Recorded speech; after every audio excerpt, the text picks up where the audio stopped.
Olá, muito boa tarde. Hoje é quinta-feira, dia 10 de setembro de 2020 e eu estou aqui mais uma vez pedindo licença para entrar na casa da senhora, entrar na casa do senhor, dizer que é uma honra poder estar na sua sala, na tela da sua TV, estar fazendo companhia no horário do seu almoço através da TV Com Brasil. No programa de hoje, não teremos aquele giro de notícias tradicional, mas nós vamos ter a participação de vários internautas que fizeram contato conosco, atendendo o nosso apelo nas mídias sociais. E nós vamos tratar de um PL, um projeto de lei de número 399 do ano de 2015, que trata sobre a legalização do plantio de maconha. Nós vamos conversar com dois especialistas no tema.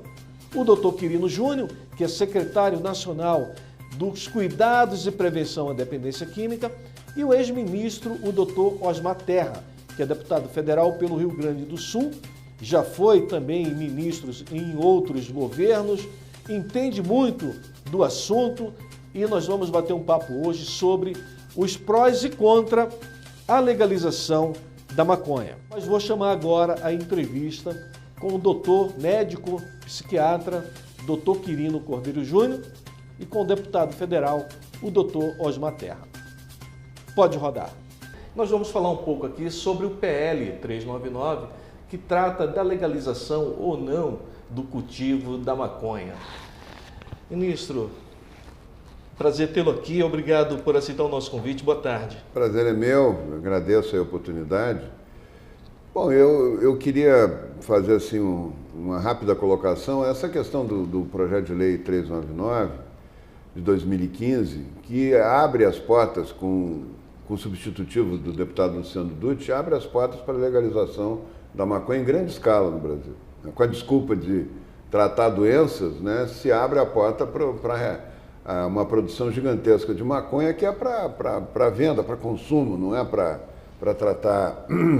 tratar criança ou tratar pessoas com alguma necessidade específica de uma das moléculas da maconha. A maconha tem 480 moléculas, só uma que comprovadamente tem efeitos medicinais e tu pode separar e usar. Eu sempre dou o exemplo do veneno da jararaca. O veneno da jararaca tem uma droga, uma substância que é a bradicinina, que é a mais usada para pressão alta. E tu separa aquela bradicinina e usa, é o captopril, é um remedinho que tu usa para pressão alta. Ninguém cria jararaca em casa para tratar pressão alta. É a mesma coisa a maconha. Plantar a maconha, com o dano que ela causa no cérebro das pessoas que usam, né, a médio e a longo prazo, a dependência química, o desencadeamento de psicose, esquizofrenia, o retardo mental. Os meninos que usam maconha cronicamente são os meninos que menos futuro têm, menos diploma universitário, que mais depende da assistência social, que moram mais tempo com a família, que depende da família para tudo, né? Que tem os piores salários no local de emprego. Então, além da esquizofrenia e além de ser 83% dos usuários de crack, cocaína, começam com a maconha. Então, ela só causa dano, né? O benefício é muito pequeno, é um grupo pequeno de crianças que usam para epilepsia refratária, que não resolve com os remédios tradicionais de epilepsia, é 0,8% dos casos de epilepsia, que podem ter um efeito melhor que o canabidiol. Vamos separar o canabidiol e vamos usar, né? Como o remédio já tem na farmácia. Então não precisa legalizar, plantar milhões de hectares no Brasil. Isso é para atender o interesse dessa empresa canadense que está fazendo lobby aí, a maior empresa do mundo de maconha, de produção de maconha, lá no Canadá é livre, né? Eles querem vir aqui para produzir maconha para tudo, eles não querem vir para tratar criancinha, entendeu? Isso é uma invenção e eu acho que nós temos que derrubar esse projeto de lei o quanto antes. Dr. Quirino Cordeiro Júnior, secretário nacional de Cuidados e Prevenção às Drogas, tem feito um trabalho árduo à frente da secretaria. Queria que o senhor falasse um pouco o que já está sendo feito, né, os avanços que o senhor tem alcançado na sua secretaria e o que mudaria se aprovado um PL como esse. Dr. Quirino, boa tarde. Boa tarde, Sandro. Muito obrigado pelo convite, pela oportunidade de estar aqui, junto com você, junto com o ministro Osmar Terra, discutindo esse tema de tamanha relevância para a sociedade brasileira. O fato é que esse projeto de lei, o projeto de lei 399 de 2015, quando foi apresentado na Câmara dos Deputados, naquele ano, tinha como objetivo a regulamentação do uso de derivados de cannabis para fins terapêuticos, basicamente para o uso dessa molécula, né, derivada da cannabis, que é o canabidiol. Entretanto, agora, há cerca de 2 semanas, o deputado Paulo Teixeira, do PT de São Paulo, apresentou à presidência da Câmara dos Deputados um substitutivo a esse projeto de lei, que o modificou por completo. E acabou, então, adicionando coisas àquele antigo projeto de lei que, se forem aprovadas, podem levar a nossa sociedade a ter problemas muito grandes. Uma dessas questões que foram colocadas e estão adicionadas ao projeto de lei original é a possibilidade da realização do plantio de maconha no Brasil em larga escala. Isso é extremamente perigoso para o Brasil. Inclusive, o Ministério da Justiça e Segurança Pública publicou uma nota técnica na semana passada mostrando os graves riscos que o Brasil corre do desvio dessa produção para o narcotráfico. É muito grave, na verdade, a possibilidade da fabricação de produtos derivados da cannabis, não apenas para fins terapêuticos. Isso é uma situação que pode também favorecer a oferta desses produtos derivados de cannabis e, na verdade, não para fins terapêuticos, mas para fins entorpecentes. Logo, esse projeto de lei, né, modificado agora pelo substitutivo, apresentado à presidência da Câmara dos Deputados, é um verdadeiro cavalo de Troia, ou seja, ele apresenta como uma ideia, vendendo a ideia de que ele seria para favorecer o acesso das pessoas a medicamentos, mas não. O que ele faz, na verdade, é liberar a maconha no Brasil para uso entorpecente. No que diz respeito, Sandro, a essa questão do eventual uso medicinal, não há necessidade, nós temos no Brasil hoje uma lei federal regulamentando essa área. Haja vista que, no ano passado, a Anvisa publicou uma resolução, a resolução 327, que já regulamenta, enfim, a produção, inclusive aqui no Brasil, de derivados da cannabis, no caso do canabidiol, para uso terapêutico, ou seja, a gente não precisa mais de uma lei federal. Então, basicamente, o que está se tentando agora fazer, né, os deputados que estão trabalhando, estão advogando pela aprovação desse substitutivo, eles estão, na verdade, se escondendo de maneira covarde atrás desses dramas pessoais de famílias que têm crianças, que precisam usar o canabidiol. Essas pessoas estão se valendo dessa situação para empurrar goela abaixo da sociedade brasileira a legalização da maconha. E isso contraria totalmente as normativas que nós temos hoje no Brasil. Nós temos hoje uma nova política nacional sobre drogas que é absolutamente contrária à legalização da maconha, de qualquer outra droga ilícita. Nós temos a nova lei de drogas, inclusive, que foi um projeto do ministro Osmar Terra, né, enfim, que é agora a Lei 13.840, também, que coloca restrições ainda mais duras em relação ao narcotráfico, ou seja, esse projeto de lei contraria todas as normativas que nós temos hoje no Brasil, contraria a opinião pública brasileira. Não existe nenhuma enquete, nenhuma pesquisa que tenha sido feita no Brasil que coloca a posição da população brasileira como favorável à liberação da maconha e contraria, na verdade, os interesses da sociedade brasileira. Por isso, nós precisamos lutar cada vez mais para que esse substitutivo do projeto de lei 399, em definitivo, não seja aprovado na Câmara dos Deputados. Ministro, o senhor já pontuou que o Ministério da Justiça já está, né, de olho nisso aí. O senhor acha que, de certa forma, oferece até um risco de segurança nacional? Mas é claro, sem dúvida nenhuma. O Brasil é um dos países, agora, no governo do presidente Bolsonaro, teve uma redução de homicídios. Mas o Brasil era o país que tinha mais homicídios no mundo, né? E isso tem a ver com a droga, né? Nós estamos com uma epidemia de drogas, de aumento de consumo de drogas, desde 2006, que aumentou exponencialmente, né, o consumo de crack, cocaína, maconha, das drogas em geral. Isso aumentou a violência. O que aconteceu no Uruguai? O Uruguai quiseram legalizar, o presidente Mujica dizia que era para acabar com o tráfico e acabar com a violência. E pacificar o Uruguai, né, a legalização da maconha. Triplicou o número de homicídios, aconteceu exatamente o contrário. Triplicou o número de homicídios, o tráfico se instalou lá com uma força que nunca teve, né, porque está usando toda a estrutura, inclusive as plantações de maconha que são permitidas lá para vender, e produzir com o skunk, que é uma maconha muito mais potente, Então, eles vendem numa farmácia, lá eles vendem em farmácia, uma coisa ridícula, né? Eles vendem numa farmácia e só 5% das farmácias aceitaram vender. Eles vendem na farmácia uma maconha com um teor de canabidiol baixo, uma quantidade certa, tem que cadastrar a pessoa e tal. E na esquina está o traficante com uma maconha muito mais potente, muito mais barata e não precisa cadastrar nada. Sim. E já as outras drogas junto. Então, dobrou o consumo de maconha, dobrou o consumo das outras drogas no Uruguai. O Uruguai está uma tragédia, né? Do ponto de vista de saúde mental, saúde pública, está uma tragédia. Isso vai acontecer no Brasil numa escala gigantesca, tu imagina? Um país com a área agricultural, que vai criar um narco-agronegócio, um narco-estado, o Brasil vai virar um narco-estado. E para quê, né? O agricultor hoje, ele tem os líderes do agronegócio brasileiro são líderes da produção de alimentos no mundo, né? O Brasil dá exemplo para o mundo de produtividade, de lucro, inclusive, de ganho, para alimento saudável, para melhorar a saúde das pessoas, não para piorar, sim, não é para afundar as pessoas com dano mental, dano no cérebro, como a maconha causa. Então não tem sentido nenhum essa lei e é a conversa mole para boi dormir, porque dizer que cura tudo, o deputado Paulo Teixeira disse que cura câncer, cura Alzheimer, cura autismo. Eu disse para ele, onde é que está o Comitê Científico do Prêmio Nobel, que ainda não deu um prêmio para os plantadores de maconha? E era para dar vários prêmios Nobel para os plantadores de maconha, né? Então, isso aí não existe, né? É tudo conversa fiada, é tudo mentira para empurrar o aumento da produção e o aumento de consumo, é óbvio, né? Nós fizemos uma enquete nas mídias sociais. Vou registrar uma posição aqui a favor e uma contra. Uma a favor do Maurício Reibold, que é de Búzios.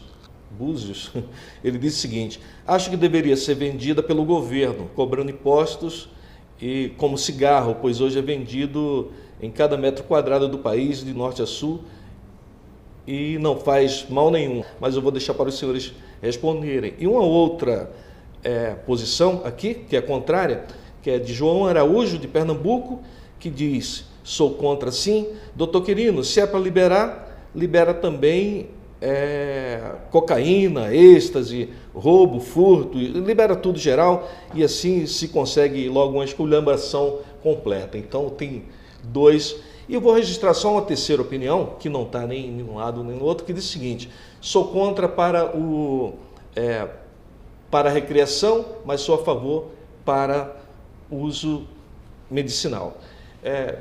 O senhor diria, por exemplo, o senhor já respondeu, mas só para não deixar aqui o nosso telespectador sem uma resposta, o Maurício Reibold, de Búzios, que diz que deveria ser vendido pelo governo e cobrar imposto. Eu acho que o Maurício deve ser uma pessoa bem intencionada, mas na prática as coisas não funcionam desse jeito, né? O cigarro, vamos pegar o cigarro, o tabaco. O tabaco causa danos físicos enormes, câncer de pulmão. O tabaco causa menos dano mental que a maconha. A maconha é a droga que causa um dano mais extenso no cérebro, né? Mas o tabaco, primeiro, metade do tabaco é clandestino, é com tráfico, né? É contrabandeado, importado, né?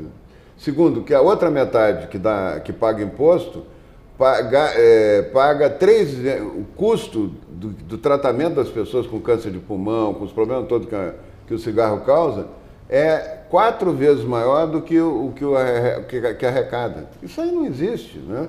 O dano sempre é muito maior, não tem dinheiro arrecadado que cubra essa despesa aí. Então, a última coisa que eu queria dizer é o seguinte: na Califórnia, quando liberaram a maconha medicinal, a dita maconha medicinal, 90% das pessoas que compravam a maconha, que pegavam a receita para comprar a maconha, não tinham nada. Não tinha doença nenhuma. Eles usaram. Na prática as coisas funcionam para liberar, não funcionam para regrar. Não, o deputado Paulo Teixeira disse: vamos regulamentar agora e tal. Uma coisa que tu não tem dificuldade de proibir, tu vai regulamentar como? Né? Vai ser uma barata voa, vão vender até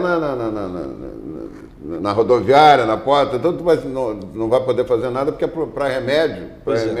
E fica que nem o general Mourão, nosso vice-presidente, falou: as bocas de fumo tudo vão virar cooperativa e vão dizer que estão usando para vender para o laboratório. Ainda está ajudando a comunidade. Ainda está ajudando a comunidade. Quer dizer, vamos falar sério. Né? Doutor Quirino, o João Araújo, que é de Pernambuco, se dirigiu ao senhor, né, e dizer, se é para liberar, libera geral. Eu sei que é meio aqui um desabafo do cidadão que não aguenta mais esse tipo de discussão, né? Mas, então, o senhor diria os avanços que o senhor já está tendo na sua pasta por conta dessa nova política de enfrentamento à dependência química? Só para aproveitar, Sandro, acho que essas questões que os telespectadores trouxeram, acho que elas são interessantes, mas a gente precisa quebrar esses mitos, né, como o próprio ministro colocou agora.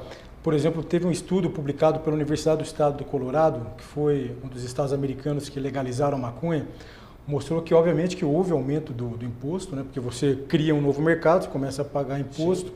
E, obviamente, que você começa a ter arrecadação por conta da criação desse mercado. Entretanto, é justamente isso que o ministro acabou de nos dizer. O dinheiro arrecadado no estado do Colorado após a legalização da maconha é 1/4 dos gastos diretos, sem contar os gastos indiretos, sim, com todos os problemas relacionados com a legalização da maconha naquele estado americano. Isso daí não procede. Isso já acontece no Brasil hoje, no caso do cigarro, no caso da bebida alcoólica. Nós arrecadamos muito dinheiro no Brasil com venda de bebidas alcoólicas. Entretanto, nós gastamos muito mais dinheiro só no sistema público de saúde. Nós gastamos mais de 4 vezes para tratar as pessoas que têm problemas decorrentes do uso de bebida alcoólica do que o que a gente arrecada. E não dá para separar que mais da metade dos acidentes de automóvel com vítimas fatais, e aí já é uma coisa indireta, é causado por motorista usando droga, ou legal ou ilegal. E a violência doméstica, 90% são pessoas que usam algum tipo de droga, principalmente o álcool, porque é permitido, é mais fácil, né? Mas usam as outras drogas também. Se tu legalizar, vai aumentar muito a violência doméstica, vai aumentar o número de acidentes de automóvel, vai aumentar tudo. Então, não tem justificativa. Essa é uma questão interessante, sim, ministro. Estados americanos que liberaram a maconha e também no Canadá, que legalizou a droga, tem acontecido um aumento importante dos acidentes automobilísticos. A estimativa que tem hoje nos Estados Unidos é que cerca de 16 milhões de pessoas nos Estados Unidos dirigem regularmente sob efeito da maconha. Ou seja, então, se nós aumentarmos a disponibilidade da maconha na sociedade, obviamente que nós teremos todos esses problemas indiretos decorrentes do uso da droga.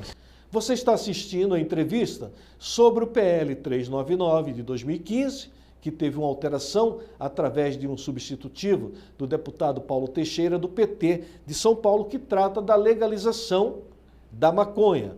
Josi Pontes, de São Paulo, diz o seguinte: existem países na Europa que é liberado o uso e o índice lá é muito menor do que os brasileiros que bebem a sua bebida alcoólica. Lembrando que quem bebe uma bebida alcoólica não pode dirigir porque pode matar outras pessoas e morrer. Já presenciei bêbados alterados brigando, agredindo a família, apoiando os filhos menores a beber. Mas está tudo bem, porque é uma droga legalizada e paga impostos. Outro internauta, Claudinei Lobo, do Rio de Janeiro, diz o seguinte: sou totalmente contra. Imagina a bagunça que ia ser. Deveria era aumentar os anos de cadeia para quem vende. O país tem tanto problema para resolver, ainda querem liberar a maconha. Libera também a cocaína, o crack, aí vai ficar tudo uma maravilha. É o que diz o Claudinei. Já o doutor Abílio diz o seguinte, doutor Abílio Cavalcante, para quem eu quero mandar um abraço, no Rio de Janeiro, na comunidade da Tijuquinha, no Itanhangá. Ele diz o seguinte: basta pesquisar no Google os malefícios da maconha. Radicalmente contra, por vários outros motivos. É a posição do doutor Abílio. Vamos então continuar a entrevista com o doutor Quirino Cordeiro Júnior, médico e secretário nacional da Secretaria Nacional de Cuidados e Prevenção à Dependência Química, e o deputado Osmar Terra, doutor Osmar Terra, do Rio Grande do Sul. Vamos continuar a entrevista. Para finalizar, ministro, doutor Quirino, eu vou trazer aqui a participação de um mobilizador social do Rio de Janeiro, que está numa favela importante. Aqui quem fala é o William de Oliveira, mobilizador social, morador aqui da Rocinha, ex-conselheiro de Segurança Pública, Direitos Humanos e Prevenção à Droga. Quero desde já te parabenizar pelo programa maravilhoso e deixar essa seguinte pergunta: existe algum estudo que demonstra os avanços ou retrocesso nesse momento que se discute e já o Congresso pensa em liberar a maconha? Existe algum estudo que demonstra que depois disso liberado terá algum benefício à sociedade ou algum retrocesso após a liberação? Ministro, o que o senhor diria a respeito da pergunta do William da Rocinha? Olha, é só ver a experiência do mundo, né? O Uruguai dobrou praticamente o número de dependentes químicos da maconha e das outras drogas. A violência aumentou, quer dizer, não teve resultado nenhum positivo, né? Os Estados Unidos já tem registro muito aumentado de o consumo de outras drogas também, porque hoje os Estados Unidos está consumindo muita heroína e boa parte das pessoas que consomem heroína começam com a maconha, né? A maconha é a droga de maior oferta, né, no mercado, clandestino inclusive, e lá agora legalizado. Então, a heroína já matou mais de 50 mil pessoas num ano nos Estados Unidos, né? Ver jovens brilhantes, meninos com uma cabeça maravilhosa, da noite para o dia virarem meninos pré-psicóticos, com psicose, né, sem incapazes de ter uma profissão, de ter uma renda, de ter mais nada, de ficarem independentes da família, na verdade, ficarem com uma deficiência mental, isso não tem sentido nenhum a gente promover uma coisa dessa, né, em nome de um tratamento de uma síndrome rara. Tem que garantir o canabidiol e só. E a maconha proibir. A maconha tem que diminuir a oferta da maconha na rua, né? Nós não precisamos plantar maconha para ter o ganho para o agronegócio, nem para ter saúde para as pessoas. Nós temos que ter o canabidiol garantido, como todas as drogas, inclusive a cocaína, têm efeitos medicinais, tem substâncias que são usadas na medicina. Como tem o ópio e a heroína também tem, né? Remédios usados. Agora, em nome disso, vamos plantar ópio, vamos plantar papoula, no caso, vamos plantar coca. Isso até daria mais por hectare, se o negócio dá lucro para o agronegócio, isso dá mais por hectare do que a maconha, né? Então não tem sentido isso, nós temos que proibir o que causa um dano social gigantesco, e dano individual, familiar e social, é isso? Nós temos que impedir que isso aconteça. Doutor Quirino. Então, primeiro, Sandro, só para ficar claro aqui para os nossos telespectadores, é que o governo brasileiro é absolutamente contra esse projeto de lei. Inclusive, todos os ministérios afeitos a essa temática já produziram estudos, produziram notas técnicas mostrando todos os impactos negativos em cada uma das áreas, enfim, desses ministérios, que uma eventual aprovação desse projeto de lei traria. Então, na verdade, esse projeto de lei, se for aprovado, infelizmente trará muitos problemas para a sociedade brasileira. É importante também ficar claro aqui para as pessoas que estão nos acompanhando, Sandro, que esse projeto de lei, o PL 399, nessa versão atual, não trata de favorecer o acesso das pessoas a derivados da maconha para fins medicinais. Não trata disso. Isso daí, na verdade, é simplesmente uma justificativa, é uma desculpa que alguns deputados têm buscado utilizar para, na verdade, liberar a maconha no Brasil. Então, eu queria também aproveitar esse momento para pedir para as pessoas que estão nos acompanhando agora, que quiserem engrossar esse movimento contra a aprovação desse projeto de lei, que vai ser muito nefasto para o Brasil, se isso acontecer, que as pessoas então possam participar com a gente nas mídias sociais, publicando, né, enfim, matérias, artes, enfim, contra esse projeto de lei e levantando a hashtag PL 399 não. O Brasil não pode aceitar essa situação. Eu queria só fazer uma última observação, Sandro. As pessoas acham que a droga, mesmo os usuários de álcool, quem tem alcoólatra na família, quem tem dependente químico de maconha, de outras drogas, sabe o que eu vou falar. Acho que elas podem, a pessoa parando, regride os efeitos, o dano que ela causa. Não tem volta, não tem cura. O que a maconha é a maior causa de interdição de jovens, entre 18 e 30 anos. Os usuários de maconha que acabam desencadeando psicoses que não tem cura. A dependência química não tem cura, o retardo mental não tem cura, não tem volta. Se parar de usar, não regride, né? Então, é evitar de usar, né? Eu acho que nós temos que diminuir a oferta. Aumentando a oferta, só vai aumentar o consumo, não tem... É uma lógica de mercado, inclusive. Eu quero muito agradecer, ministro, pelo seu tempo, a sua disponibilidade, doutor Quirino também. Suas considerações finais dos nossos telespectadores. Eu te agradeço muito, acho que é oportuno, nesse momento, ter um debate como esse nosso aqui. E o alerta que a gente tem que fazer para a população, como o doutor Quirino já falou, né? Vamos falar com os deputados, cada um votou num deputado aí federal. Vocês estão nos vendo, liguem hoje, porque essa votação pode acontecer nas próximas horas, ou pelo menos em uma semana. Ligue para o seu deputado e peça para ele não votar a favor do PL 399. Né? Proteja os seus filhos, proteja a sua família, proteja a sociedade brasileira. Doutor Quirino. Então, mais uma vez, muito obrigado, Sandro, obrigado, ministro. Nós estamos trabalhando, né, na tentativa de articular e organizar um grande movimento na sociedade brasileira contrário à aprovação desse projeto de lei. Como eu disse, o governo brasileiro é contra. Nós estamos trabalhando em parceria com o Congresso. Lá no Congresso, várias frentes parlamentares já se manifestaram contra a aprovação desse projeto de lei. Nós temos sociedades científicas que já se manifestaram contra, como a Associação Brasileira de Estudos sobre Álcool e Outras Drogas, que é a ABAD, a Associação Brasileira de Psiquiatria, o Conselho Federal de Medicina está publicando agora também uma manifestação contrária. Nós temos entidades religiosas, a Conferência Nacional dos Bispos do Brasil, a CNBB também se manifestou contra, vários órgãos de comunidades evangélicas também estão se manifestando contra. Semana passada nós tivemos, né, ministro, um evento importante aqui em Brasília, quando representantes de mais de 1.400 entidades Brasil afora vieram aqui se manifestar contra a aprovação desse projeto de lei. Então, é importante que a sociedade continue, né, nesse movimento. Como o ministro disse, isso pode ser colocado em votação nos próximos dias. É muito importante, então, que todos nós estejamos unidos contra a aprovação desse projeto e pela proteção das nossas famílias, dos nossos jovens e de toda a sociedade brasileira. Quero agradecer mais uma vez aqui o ministro, o doutor Quirino, agradecer especialmente a você, fazer um apelo também aos nossos colegas de TV comunitários. Vocês podem pegar esse material, replicar, não precisa ligar, pedir autorização, nada disso. Isso aqui é um serviço de utilidade pública, então pode passar aí nas suas comunitárias.